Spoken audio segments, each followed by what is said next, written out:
রাজধানীর বাংলা মোটরে জাতীয় নাগরিক পার্টির কেন্দ্রীয় কার্যালয়ের সামনে ফের ককটেল বিস্ফোরণের ঘটনা ঘটেছে। তবে এতে হতাহতের কোনো খবর পাওয়া যায়নি। এ নিয়ে একই স্থানে তৃতীয়বারের মতো ঘটল এই ঘটনা। বুধবার রাত 11টার দিকে বাংলা মোটর মোড়ে এই বিস্ফোরণের ঘটনা ঘটে বলে জানান এনসিপির যুগ্ম সদস্য সচিব মুশফিকুস সালেহিন। এ সময় এনসিপির কেন্দ্রীয় কার্যালয়ের সামনে ঢাকা মহানগর দক্ষিণ শাখার জুলাই পদযাত্রার চিত্র প্রদর্শনী চলছিল। এনসিপির যুগ্ম সদস্য সচিব মুশফিকুস সালেহিন সাংবাদিকদের বলেন, এনসিপির কার্যালয়ের সামনে আবারও ককটেল বিস্ফোরণের ঘটনা ঘটেছে। কে বা কারা ঘটিয়েছে তা আমরা জানি না। রমনা থানায় ঘটনাটি জানানো হয়েছে, দ্রুত সময়ের মধ্যে ব্যবস্থা নেওয়ার দাবি জানাচ্ছি আমরা।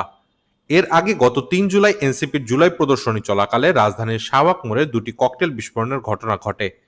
তার আগে বাংলা মোটরে এনসিপির কেন্দ্রীয় কার্যালয়ের সামনে পদযাত্রার প্রদর্শনী গাড়িতে বিস্ফোরণ হয়। একই স্থানে কয়েকদিন আগেও এনসিপির সদস্য সচিব আক্তার হোসেনকে লক্ষ্য করে ককটেল নিক্ষেপ করে দুর্বৃত্তরা।